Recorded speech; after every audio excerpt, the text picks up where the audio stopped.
Hello everyone, आपल्या सर्वांचं स्वागत आहे Maayboli Music presents behind the scene या शो मध्ये. आणि आज आपल्यासोबत येत आहे मायबोली म्युझिक प्रेझेंट्स हे बाळाची टीम. तर चला यांच्यासोबत गप्पा मस्ती मारूया.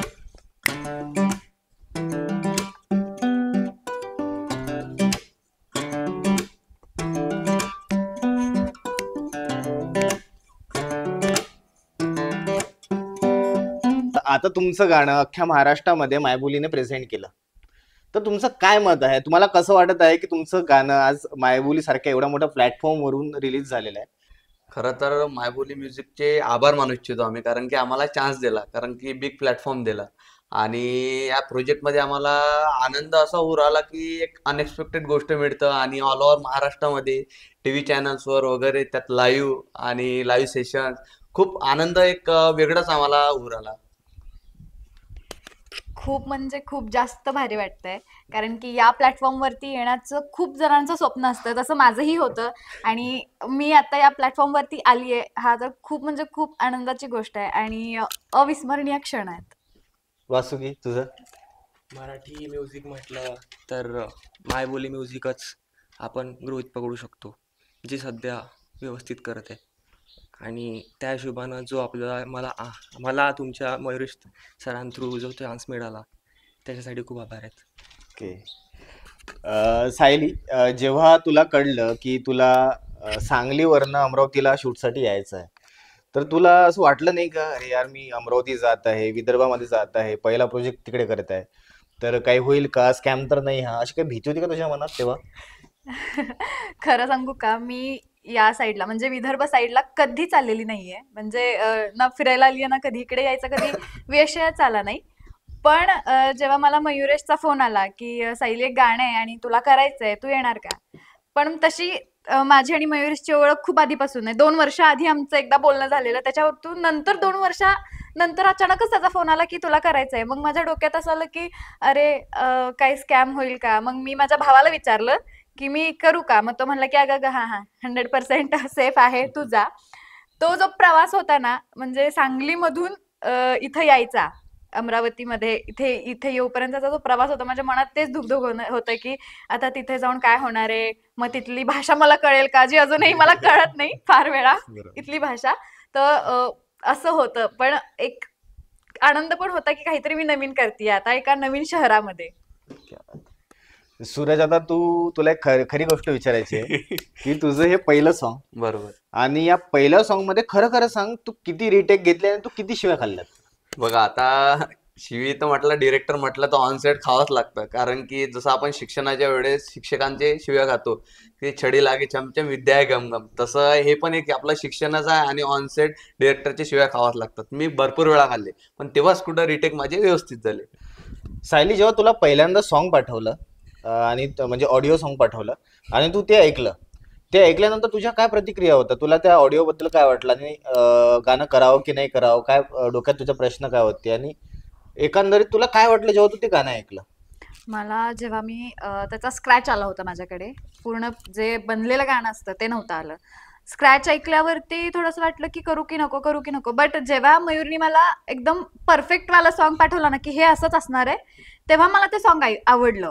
आणि मी ते कंटिन्यू ऐकत गेले, ऐकत गेले, ऐकत गेले आणि ते आता माझं फेव्हरेट सॉन्ग बनलेलं आहे. त्यामुळे तेव्हाच मी ठरवलेलं की हां, हे सॉन्ग आपल्याला करायचंय आणि आपल्याला जायचंय. ओके. आणि एक आनंद होता, खूप आनंद होता ते हे सॉन्ग करायचं, कारण की मी पहिल्यांदा इकडे येऊन ते गाणं करत होते म्हणून. आणि तुला आता विदर्भामध्ये जेव्हा तू शूटसाठी आली, तर इकडची भाषा तुला समजली का? हा खूप फनी पॉइंट आहे की आता आमची भाषा कशी एकदम सुटसुटीत आहे. तर इकडची लोक ना, सगळीच लोक सेटवरती, मी एकटीच अशी होती की जिला ही भाषा येत नव्हती, विदर्भाची भाषा. आणि सगळे इतके फास्ट मध्ये बोलत होते की मी त्यांच्याकडे असं बघणार 2 मिनिटं की हा हा, आणि मग मी अंदाज लावणार की हा, हे असं काहीतरी असं बोलले असतील म्हणून. अंदाज लावून माझं सगळं चाललं होतं की अच्छा ठीक आहे, हे असं आहे का. अर्धे निम्मे शब्द तर कळलेच नाही, अजूनपर्यंत कळले नाही मला. सूरज, मला तुला एक विचारायचं आहे की मायबोली चॅनलचे जे हेड आहे अरविंद दरवेश सर, हम्म. ज्यांनी हे सॉन्ग तुझं प्रेझेंट केलं मायबोलीमधनं, तर तुझं त्या माणसाबद्दल काय मत आहे, जो मुंबईमध्ये बसून त्यांची नजर तुझ्यासारख्या किंवा विदर्भातल्या एका कलाकारावर गेली आणि त्यांनी चान्स दिला मायबोलीवरनं तुझ्या या सॉन्गला प्रेझेंट करण्यासाठी? त्यांच्याबद्दल तुझं काय मत आहे? मला एक अशी गोष्ट आली की जे विदर्भामध्ये आता कलाकारांना फारसा असा काही जो मुंबई पुण्या साईडला जो स्कोप मिळाला पाहिजे तो भेटला नाही. परंतु अरविंद सरांनी जे आम्हाला एक आर्टिस्टला महत्त्व दिलं विदर्भातल्या कलाकारांना, त्यात म्हणजे अमरावतीमध्ये, तर आम्हाला एक अभिमानास्पद गोष्ट झालेली आहे आमच्यासाठी तरी. कारण की आमचे जे डिरेक्टर आहेत बी मयुरेश सर, तर त्यांनी आम्हाला जो प्रतिसाद दिला आणि त्यांनी आम्हाला जे गाईडलाईन केल्या प्रॉपर ऑन सेट, तर ते खूप छान केलं. कारण की एक एक्सपेक्टेशन असते की नाही डिरेक्टर असे हवा आहे, तर खरोखर बी मयुरेश सरांसारखेच डिरेक्टर हवे आम्हाला. तशी कधी तारीफ केली नाही ना, आज इंटरव्ह्यू म्हणून तारीफ करून नाही राहिली. नाही, असं नाही, जे रियालिटी आहे ते रियालिटी. येस. सायली, तर नेक्स्ट प्रश्न तुझ्यासाठी आहे की जेव्हा तुला कळलं की या सॉन्ग मध्ये सुरुवातीला मी याला सांगितलं होतं फक्त एकच स्टेप करायची आहे, ती हुक स्टेप आहे. तर जेव्हा तुला कळलं की या सॉन्ग मध्ये तुला डान्स करायचा आहे आणि कंटिन्यू तुला मग डान्स करावा लागला, तर त्यावेळेस तुला काय वाटलं जेव्हा तुला कळलं की फक्त एक स्टेपनी अख्खा गाणं डान्स मध्ये जाणार आहे? ही खूप फनी गोष्ट आहे आणि मला सांगायला खूप आवडेल की जेव्हा मी सॉंगचं आमचं सगळं डिस्कशन झालं होतं की आता हे सॉन्ग करायचंय आणि असं असं असणार आहे, तर ठीक आहे स्टोरी सांगितली सगळं. हे माहीतच नाही की सॉन्ग मध्ये डान्स असणार आहे, हे मला कोणी सांगितलंच नाही. आले, शूट लागलं, डे 1 आमचा स्टार्ट झाला चांगला मस्त. आणि मला फक्त मयुरेश म्हणला एकच स्टेप आहे ग, हुक स्टेप आहे, हुक स्टेप आहे. म्हणलं ठीक आहे, हुक स्टेप आहे. हुक स्टेप करत करत अजून एक स्टेप वाढली, अजून एक स्टेप वाढली आणि लिटरली पूर्ण गाणं डान्सिकल झालं. ना प्रॅक्टिस झाली होती आधी, ना माहितीच नव्हतं, प्रॅक्टिस तर लांबच राहिलं की माहितीच नव्हतं की आता गाणं काय होणार आहे पुढे, कसं असणार आहेत स्टेप, काय असणार आहेत. ऑन द स्पॉट तिथं स्टेप ठरल्या, ऑन द स्पॉट सगळं केलेलं आहे. आणि मला तेवढं अवघड, म्हणजे मला डान्स येतो पण मी त्यावेळेस त्यासाठी प्रिपेअर नव्हते की बाबा आता आपल्याला करायचंय म्हणून. मग डायरेक्टरनं किती शिव्या दिल्या त्यावेळी? मी डायरेक्टरच्या एकदा शिव्या खाल्ल्या. शिव्या म्हणजे झालं असं होतं की माझ्या मागे 4 मुली होत्या आणि मी पुढे डान्स करत होते आणि मला खूप भूक लागलेली. त्यावेळेस मला खूप भूक लागलेली कारण की आम्हाला त्याच दिवशी शूट उरकायचं होतं, सगळं आवरायचं होतं आणि निघायचं होतं, फार लेट झालेलं म्हणून. आणि मयुरेशचं असं होतं की अगं लास्टच राहिले, आवर आवर, आपण लगेच जाऊ लगेच जाऊ. माझं होतं की नाही नाही, मला खायला हवंय आधी, मला खायला हवंय. आणि सण कमी होतोय कमी होतोय. मग तेव्हा मयुरेश चिडला, जाऊन दे, सोडा सोडा, काय करायचं नाहीये, हिला खायला द्या पहिला, हिला खायला द्या. अख्खा डे गेला पूर्ण. करायचंच ना. आणि मी तर तोंड पाडून तेव्हा तिथेच बसलेले, राहून द्या, नाही करायचंय नाही करायचं, सोडा सोडा, खायला द्या खायला द्या. तेव्हाच मी आय थिंक मयुरेशचा ओरडा खाल्ला असेल जास्त म्हणलं तर. तुमच्या तिघांना एक प्रश्न विचारायचा आहे की आता तू म्युझिक तयार करण्यापासून तर पोस्ट प्रोडक्शनचं काम होईपर्यंत तू सोबत असतं, तुम्ही काम हे बाडामध्ये काम केलं, तर या टीम मध्ये असा कोणता व्यक्ती होता का की ज्याने खूप जास्त मेहनत घेतली? ये क्या होता है? ओके, तर खरं म्हणायचं गेलं तर टीम मध्ये जेवढे मेंबर्स होते, मयुरेश असेल, सूरज असेल, आपलं कॉस्ट्युम डिझाईन करणारी असेल, तिने पण खूप मेहनत घेतली. ऍक्च्युली ती कॉस्ट्युम सोबतच भरपूर काय काय कामं करत होती. म्हणजे एकच माणूस असं एकच स्पेसिफिक असं काही काम करत नव्हता. जर एखाद्याचं काम जर कॅमेरा हँडल करणं असेल तर तो बाकीचं सेटअप पण करायला मदत करत होता आणि सगळ्यांनी खूप मेहनत घेतली. बट तिथं जरा जास्त मेहनत मयुरेशनीच घेतली असं म्हणायला हवं, कारण की तो सगळं मॅनेज करत होता. सगळ्यांकडे एक स्पेसिफिक काम होतं, ते सगळं करून. बट ह्याच्याकडे म्हणजे एवढी कामं होती की सगळं त्याला हँडल करायला लागायचं की बाबा सगळंच बघा, खाण्यापिण्यापासून शूट होऊपर्यंत, टेक होऊपर्यंत, कॅमेरा हे ते सगळंच. त्यामुळे थँक्यू थँक्यू थँक्यू. प्रोडक्शन सुद्धा सांभाळलं सरांनी. Yes, Thank you, production thank you. सांभाळणं खूप अवघड गोष्ट असते की एवढ्या माणसांना हँडल करणं, कोण काहीतरी चुकतंय का, कोण काहीतरी करतंय का, ह्याच्यावरती लक्ष ठेवणं हे खूप अवघड जातं. त्यामुळे तुला गाण्यात घेण्याचे पैसे वसूल झालेले आहेत. चला, तर वासुकी, प्रश्न तुझ्यासाठी. जेव्हा तुला कॉल आला की तुला हे बाळा हे सॉन्ग करायचं आहे, पहिली रेकॉर्ड म्हणजे मी तुला म्हणून पाठवलं आणि तुला सांगितलं की मायबोली जे महाराष्ट्राचं नंबर 1 म्युझिक चॅनल आहे याच्यावर ते गाणं येणार आहे, तर त्यावेळी तुला ते गाणं करताना कोणते चॅलेंजेस उभे राहिले का, किंवा तुला भीती वाटली का, किंवा अडथळे आले का कोणते, की एवढ्या मोठ्या चॅनलवर गाणं जात आहे, तर तुझ्या मनात काय चालू होतं तेव्हा?